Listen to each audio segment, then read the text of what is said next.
Hello, in this video we'll show you how to delete Android Studio project. So to do that, you go to Files, then Close Project. So we close the current project, and it will give you all the projects list.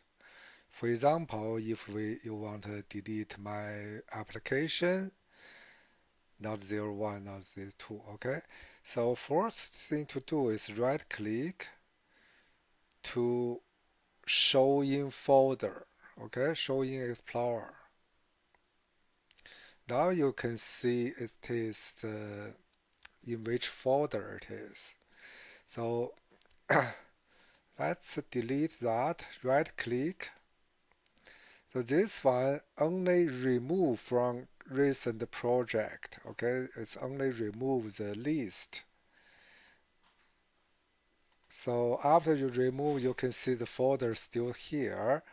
In this case, we can right click to delete the whole folder. Okay, and that's it. Hope you enjoyed this video. Have a nice day. Bye bye.